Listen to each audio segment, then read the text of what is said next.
My name is Daniel Mena. I've always had problems ever since I was born. I was 2 weeks old when I got my first operation. I had an obstruction, in the intestines. Mr. Mena was someone, as you heard, that we inherited, who had been struggling with fistulas and ileostomy connections to the bowel, and quite frankly had been perhaps a little bit forgotten about as far as when it was time to hook him up again or try to return him to some good quality of life. So he was dependent on parenteral nutrition, had a very limited lifestyle. Many infections would occur through the veins, and we felt it was time to really put the intestine back together. We didn't see any reason not to try. And fortunately, our surgeon, Dr. Angel Morales, was very receptive to that approach and did an outstanding job in reconnecting Mr. Mena and returning him to what is an amazingly good lifestyle. A couple of years ago, of course, I couldn't even stand up on my own 2 feet. I was so skinny, and I didn't have any muscles. It was like jelly. My mind was not clear.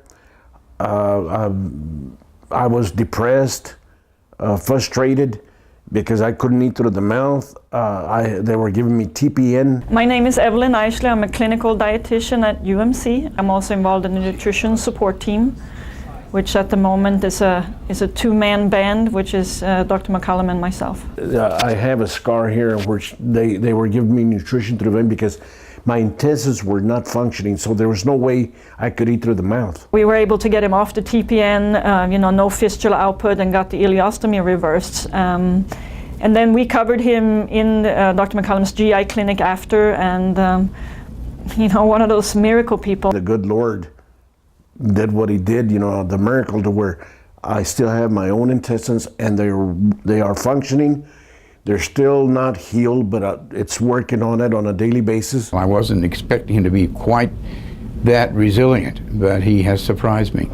6 months after, he's visiting again in the clinic, and you couldn't even recognize him. He's like a different person. Here you go, babies, you're all thirsty. He's ambulatory now. He's, he has normal bowel movements. The only thing that he takes, he says, is a multivitamin, but he's completely off medications. He's not having to follow any kind of special diet. He's not on any other alternative means of nutrition. How important is nutrition to the quality of life?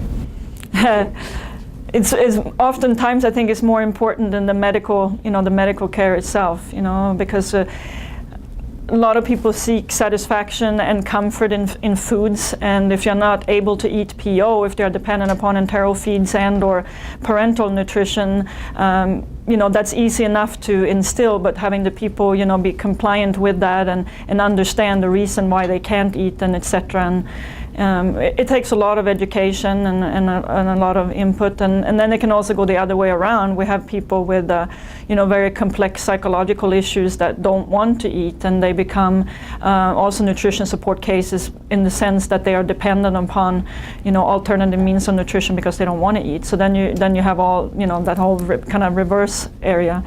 I feel like a new person, a newborn person, and I am so grateful of what they did to me, and of course on my part, my effort, and the good Lord give me the strength to overcome all this. And like I say, I feel like a human being again.